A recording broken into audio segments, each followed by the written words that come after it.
Sir, आज बिस्फी विधानसभा क्षेत्र के सिमड़ी गांव में जन स्वराज का महा विशाल बदलाव रैली हुआ। इसके संदर्भ में क्या कुछ कहना चाहते हैं? बदलाव रैली नहीं है, ये बदलाव सभा है। ये आज प्रशांत किशोर जी या हमारा जो केंद्रीय नेतृत्व है उसके तहत हम लोगों को जो टारगेट टास्क मिला हुआ है उसके तहत आज बिस्फी प्रखंड के मेरा ये दूसरा बदलाव सभा था। दूसरा सभा बहुत बढ़िया से हुआ। कुछ डिस्टर्ब हम लोग हुए वर्षा पानी की वजह से, लेकिन फिर भी आप लोग देखे ही हैं, आप लोगों का सहयोग है, यहाँ के जनमानस का सहयोग है, इसलिए काफी अच्छा रहा। सर, बिस्फी में जन स्वराज का जब विधायक प्रत्याशी चुन करके आएंगे तो बिस्फी वासियों को क्या सौगात देंगे? देखिए, अभी तो आए नहीं हैं, आप एडवांस में बात करना चाहते हैं, तो जब आप जीतेंगे, आप लोगों का सहयोग रहेगा, आप लोगों का भावना अगर सही है और आप लोग एक तो शक्ति है, स्तंभ है आप लोग भी, तो आप लोगों के सहयोग से हम फतह करना चाहते हैं इस बिस्फी के रन को। तो इसलिए बिस्फी के लोगों को अभी से क्या कहें, अभी तो हम लोग क्या कहते हैं उसको, पानी में मछली, नौनो कुटिया बखड़ा।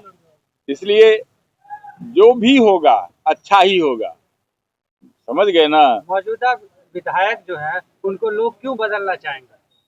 मौजूदा विधायक बहुत दिन हो गए हैं और उनको बोलने में थोड़ा सा परहेज नहीं है।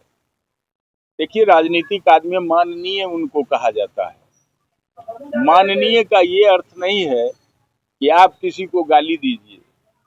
आप बजाबता आपके चैनल के माध्यम से अगर हम बोलें, हमारा बिस्फी का जनता सुने, हमको माइनस पॉइंट दे, तो इसे बहुत गड़बड़ बात है।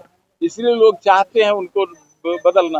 बिस्फी में जल संकट बहुत नीचे स्तर पे चला गया है। विधायक जी से पता हम लोग कर रहे हैं जनता से, तो विधायक जी के बारे में पता चल रहा है कि वो लापता हो गए हैं।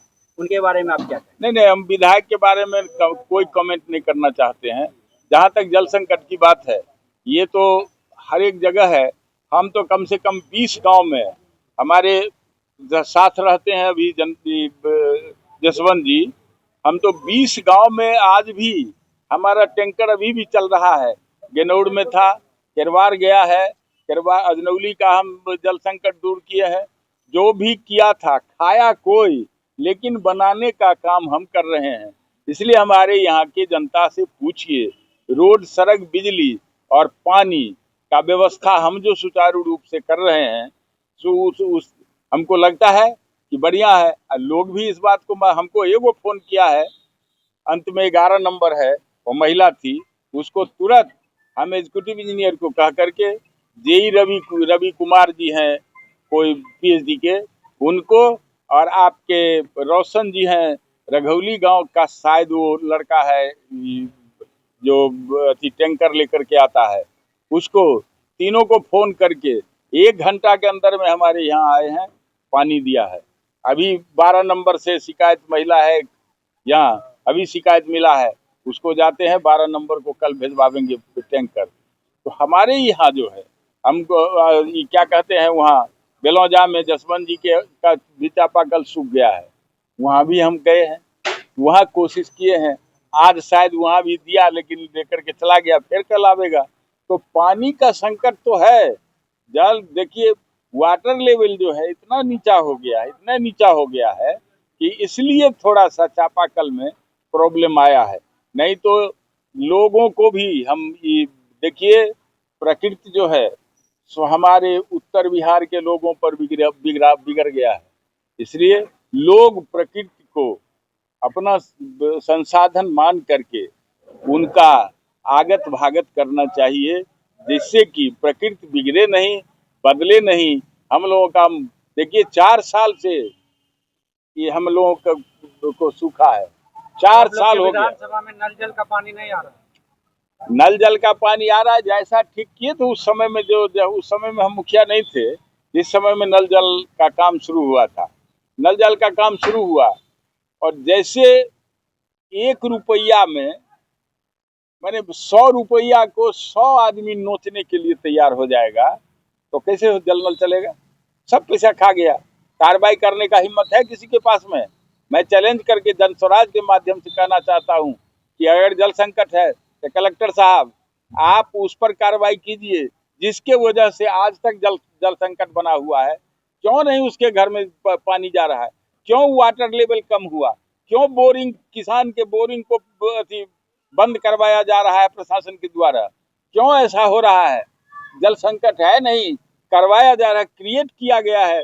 इसलिए जो जिस समय में पंचायती राज के तहत जल क्या कहते हैं ये नल जल का शुरुआत हुआ था, उसी समय में अगर सही से काम करवाए रहते, अगर मॉनिटरिंग ठीक से होता तो मुखिया जी को कमीशन भरपेट चाहिए, उसका कर्मी को भरपेट चाहिए, पंचायत सचिव को चाहिए, तो सब आदमी मिल करके कमीशने में खा गए तो जल नल कहाँ से चलेगा?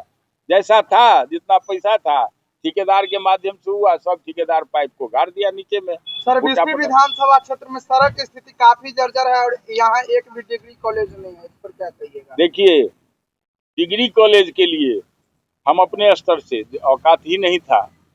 शकील साहब, हमारे माननीय शकील साहब यहाँ से विधायक हुआ करते थे, सांसद भी हुए, कार्यक्रम प्रोग्राम भी बना नुरचक में एक डिग्री कॉलेज खोलने का। जमीन दाता भी तैयार हुए थे कि वहाँ डिग्री कॉलेज हो, लेकिन उनके जाने के बाद फिर आए फैयाज साहब, तो फैयाज साहब को भी उस गठबंधन में हम भी थे, फैयाज साहब से बढ़िया बातचीत था, आज भी है, हमको किसी से झगड़ा द्वेष नहीं है। तो उन्होंने भी, उनको भी कहा था कि आप पूरा हिंदुस्तान कॉलेज इंस्टीट्यूट खोले जाते हैं, कम से कम एक कॉलेज बिस्फी में भी खोलिए। लेकिन बचोल बाबू को कहना नहीं कहना दोनों बात बराबरे है।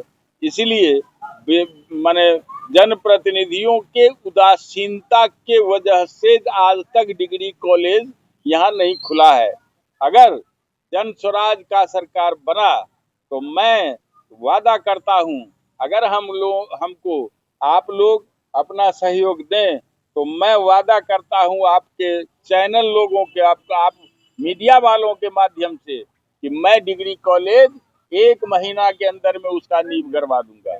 अगर जन स्वराज से आपको टिकट मिलता है तो आप विधानसभा पहुंचते हैं तो आप क्या पलायन रोक सकते हैं या शिक्षा पे आप काम कर सकते हैं? निश्चित, जो सिद्धांत बना है जन स्वराज का, हमारे प्रशांत जी का जो विजन है, उसके हिसाब से मैं कोशिश करूंगा कि एक दिन में तो होगा नहीं, क्योंकि जो आदमी चला गया है बाहर परदेश में रह रहा है, वो तो 1 महीना में तो वापस भी नहीं आएगा, भाड़ा किराया भी नहीं होगा, 12-14 हजार का नौकरी वहाँ बाहर में जाके करता है, तो यहाँ तो होगा नहीं। लेकिन मैं आपको वादा करता हूँ कि उसके तरफ हमारा कदम बढ़ेगा, लोगों का सहयोग मांगेंगे, लोगों से अपील करेंगे, घर घर जाएंगे, गांव-गांव, पंचायत में जाकर के शिविर लगा करके कहेंगे कि मैं आपको रोजगार यहाँ देने जा रहा हूँ, आप मत जाइए परदेश।